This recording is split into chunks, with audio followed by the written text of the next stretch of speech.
parents who put things onto the internet, particularly Facebook and social media sites, they're being persecuted for doing that. In fact, there are some social workers who are using that evidence against the parent in a family court. It's a bit like every parent, once they get involved with social services, it's a bit like being arrested.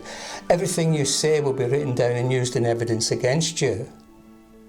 Everything you do on social media or post on social media will be copied and used against you in the court.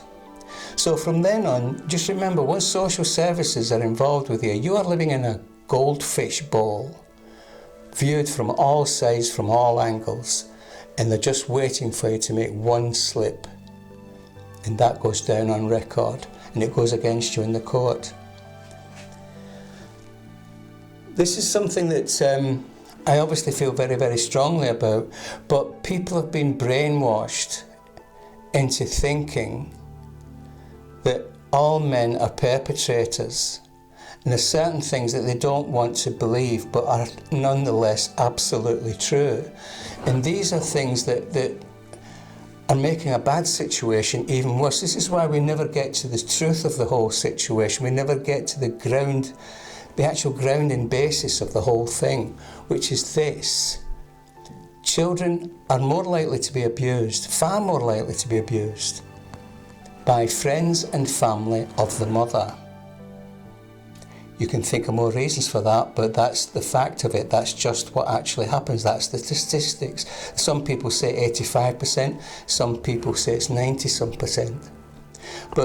And unfortunately, there are some sex offenders who become fathers. Fathers do not suddenly become sex offenders.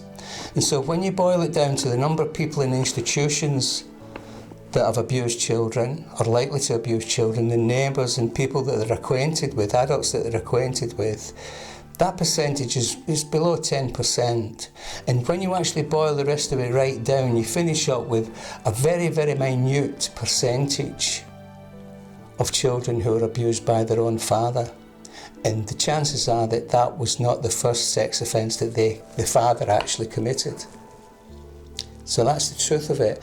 Another thing that people don't want to admit is that lots of research, several research projects involved interviewing older people in old folks' homes, in care homes. First of all, they did a cognitive test and they tested their memory. And they tested on things like what was your old address and who was in power when this happened and what was this incident all about and do you remember this newspaper headline, all these different things. And if they could remember these things to a reasonable degree, they were then asked about their experiences of child abuse.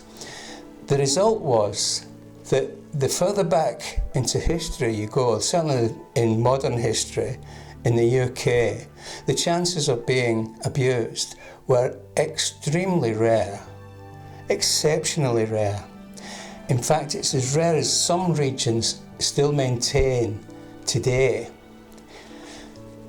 In regions such as in the north and the northwest of Scotland and in South Wales and other little pockets of the country, you will find that you have to live there for 210 years. In other words, that's like 3 consecutive lifetimes before you were ever likely to experience or witness one incident of domestic abuse.